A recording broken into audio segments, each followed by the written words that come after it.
Živijo. Danes bomo govorili o tem, da vse delaš prav, pa ne vidiš rezultatov. Če me spremljaš, veš, da moj glavni cilj ni izobraževanje o izgubi maščobe, ampak vseeno hočem izobraževati v tej smeri, sploh zato, ker je totalno veliko ene frustracije in napačnega razumevanja. Tako da želim, da se počutite samozavestno in da dosežete svoje cilje in da usmerite energijo v tiste načine, ki pač delajo. In sploh, če je vaš cilj hujšanje. Ker ena največjih frustracij, ki jih slišim od ljudi, ki poskušajo izgubiti težo, je nekaj v smislu: Nuša, treniram 5 do 7krat na teden, jem zdravo, pa še vedno ne izgubljam teže. So razočarani, kar nekaj pač ne deluje in to ni njihova krivda, ker po mnenju nasvetov za hujšanje delajo kao vse prav. Tako da ne vejo, kje so. Intenzivno telovadijo, jedo polnovredno hrano, nizkomaščobna živila ali pa karkoli je trenutno v trendu, katerakoli dieta, pa kljub temu ne vidijo napredka. In to je frustrirajoče. In zaradi tega se pogosto za neko pomanjkanje rezultatov ne krivi njihov program ali pa prehrana, ampak njihova telesa. Kao, moje telo je takšno, kakršno je, ni mi pomoči, nič ne pomaga in vržejo puško v koruzo. Najbolj pogosto se pa za neuspeh krivijo hormoni. In da ne bo pomote, hormoni lahko res ustavijo in vplivajo na vedenje. Recimo, če zdojite, si ves čas lačna, poješ več kot drgač. Pač hormonski signali sporočajo, da potrebujete več goriva in to je težko ustaviti. To je težko nadzorovati in pogosto nisi popolnoma sita, zato imaš mogoče občutek, kakor da imaš namesto želodca brezno. In tukaj so hormoni. Lahko so problem hormoni sitosti in lakote in pač to je težko. In naj bo jasno, nočem zmanjševati pomena hormonov ali pa trditi, da jih je pač enostavno premagati. Ko vas silijo v prenajedanje ali pa vas pustijo site, lačne, je težko. Ni lahko. Lahko res močno vplivajo na naše vedenje, ampak poudarim, vedenje in ne redimo se izključno zaradi hormonov. Ja, moji hormoni so takšni. Ne, hrano je še vedno treba zaužiti, pojesti. Ne izničijo zakonov termodinamike, ki pravijo, da mora biti za izgubo teže energija, ki jo porabimo, večja od energije, ki jo pojemo. To je to. Če porabite manj, kot pojeste, ne boste izgubljali teže. Saj sem prav povedala. Okay. Ker fitness industrija ne krivi samo hormonov, ampak nas spodbuja, da moramo trenirati vedno več in več in več in močneje in hitreje, zato da bi izgubljali težo. Skratka, sili nas tja, kamor ne moremo. Resnica pa je, da je pomen vadbe pri hujšanju res močno precenjen. Ja, pljuvam v lastno skledo, ampak prav je, da slišite resnico, ker vam jo mnogi ne povedo. Ljudje mislijo pač, da če bodo med vadbo pokurili več kalorij, da bodo shujšali in več vadbe, ki bo, da bo boljše. To je mogoče res, ampak je težava v tem, da je izjemno težko natančno izračunati, koliko kalorij dejansko porabimo med samo vadbo. Ne ure, ne nič ni točno. Recimo, če bi želela izgubiti 1 kilogram maščobe, bi moral nekdo, ki tehta 70 kilogramov, preteči približno 124 kilometrov, če teče 8 minut na kilometer in to bi trajalo 10 ur. In to je lahko doseči nekje v 10 dneh, če bi vadil vsak dan. Ja? Ampak, če je res temu tako, zakaj pol ljudje ne izgubljajo več teže s tekom ali pa podobnimi oblikami vadbe? Poznamo koga, ne, ki se ubija na vadbah, pa ni rezultatov.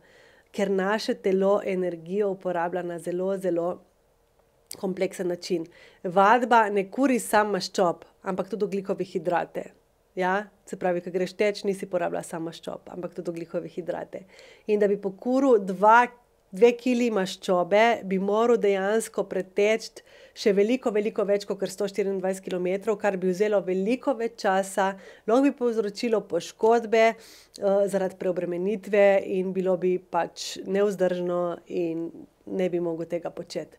In mogoče si zdaj misliš, okej, če pa moram pol toliko teči, bom pač tekla vsak dan po 1 uro, dokler pač ne dosežem svoje idealne teže. Ampak tudi tukaj nastopi še ena težava. Naše telo se prilagodi vadbi in postaja vedno bolj učinkovito pri porabi energije. To pomeni, da z vadbo sčasoma porabimo vedno manj in manj kalorij kot na začetku. Okay? Da, če hočemo, da telo pokuri enako količino energije, moramo vaditi več in dlje, kar je nevzdržno.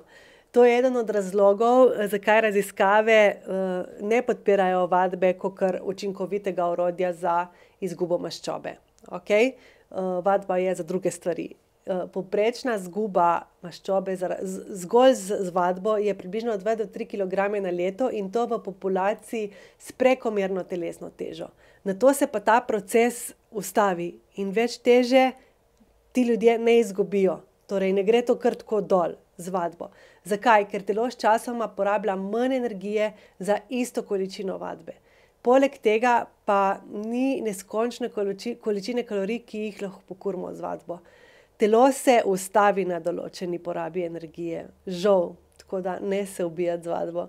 To je nekaj, kar poudarjam skoraj vsak dan, ker se mi zdi ključno, da ljudje razumete ta model omejene celotne porabe energije, o katerem govorim in sem govorila podrobno v svoji subscribe skupini na Instagramu, pa tudi tako drugače. Vadba sama po sebi ni ključen dejavnik za hujšanje. In to ne pomeni, da ne bi smel vaditi ali pa da aktivnost ni koristna, oh my god, vemo, da ne. Ampak da brez nadzora nad prehrano ne bo večjih rezultatov. Stop. Pač, to je to. Zdravo prehranjevanje. Ja, veliko jem zdravega, veliko ljudi reče, jem zdravo, pa še vedno ne vidim rezultatov, kaj delam narobe. Žal, lahko jeste zdravo in hranilno, pa vseeno pojeste preveč kalorij. Hrana je lahko hranljiva, ampak kljub temu visokokalorična, recimo na primer kakšno arašidovo maslo, avokado, zelo hranilno, ampak zelo bogato kalorij. Pol pa so še pijače, pa tega, da se sploh ne zavedamo, koliko damo, kakšne smetane, omakce, čokoladke.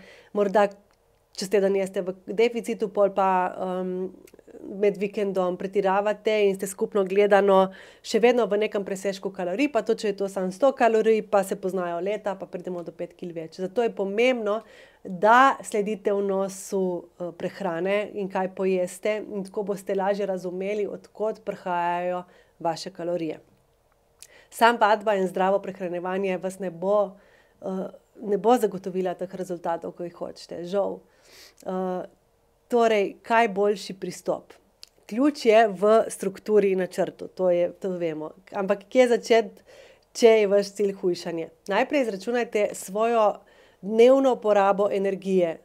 To lahko naredite z raznimi spletnimi kalkulatorji, ki vam izračunajo, in pol na ta ustvarite neki kalorični deficit 200 do 400 kalorij manj od vaše vzdrževane porabe. To vam bo vse ta kalkulator povedal.